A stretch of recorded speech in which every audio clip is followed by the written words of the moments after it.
Annapurna jewellery కాసుల పేరు festival flat 9.99% VA మాత్రమే ఫిబ్రవరి 7 నుండి 15 వరకు. తక్కువ ఖర్చు ఎక్కువ సేవింగ్.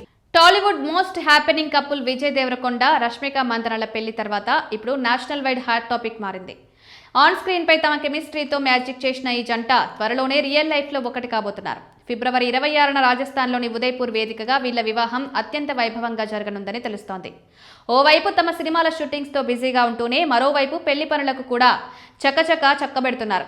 కేవలం కుటుంబ సభ్యులు అత్యంత సన్నిహితుల సమక్షంలో జరగబోయే ఈ డెస్టినేషన్ వెడ్డింగ్ కోసం ఉదయ్పూర్లోని ఓ విలాసవంతమైన ప్యాలెస్లో భారీ ఏర్పాట్లు జరుగుతున్నాయి. ఈ రోజుల్లో సెలబ్రిటీల పెళ్లిళ్లు కేవలం కుటుంబ వేడుకలు మాత్రమే కాదు, కోట్లు కురిపించే బిజినెస్ వ్యవహారాలుగా కూడా మారిపోయాయి. ముఖ్యంగా డిజిటల్ ప్లాట్ఫామ్స్ హవా పెరిగాక స్టార్స్ పెళ్లి వీడియోల స్ట్రీమింగ్ హక్కుల కోసం ఓటీటీ సంస్థలు పోటీ పడుతున్నాయి. గతంలో lady super star Nayanthara, Vignesh శివన్ల పెళ్లి వీడియో హక్కులను నెట్ఫ్లిక్స్ దాదాపు 25 కోట్ల రూపాయలకు కొనుగోలు చేసిన విషయం తెలిసిందే.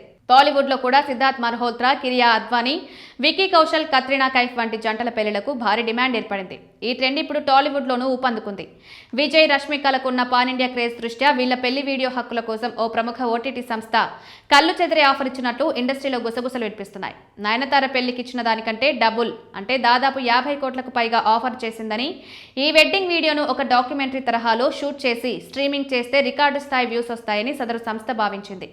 ఇంత భారీ మొత్తం ఆఫర్ వస్తే ఎవరైనా సరే ఆలోచనలు పడతారు. కానీ విజయ్ మాత్రం ఈ విషయంలో చాలా క్లారిటీగా ఉన్నట్టు తెలుస్తోంది.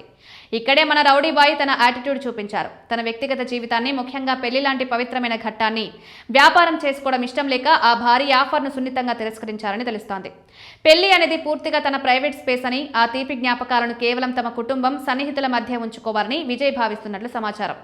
కెమెరాల హడావిడి, లైవ్ టెలికాస్ట్ల ఆర్భాటం లేకుండా సాంప్రదాయబద్ధంగా ప్రశాంతంగా పెళ్లి చేసుకోవాలన్నదే విజయ్, రష్మికల ఉద్దేశంగా కనిపిస్తోంది. పైగా ఓటీటీ సంస్థ ఎంటర్ అయితే ఆ తర్వాత పెళ్లిలో వాళ్ళు చేసే అతి కూడా భరించాల్సిందే.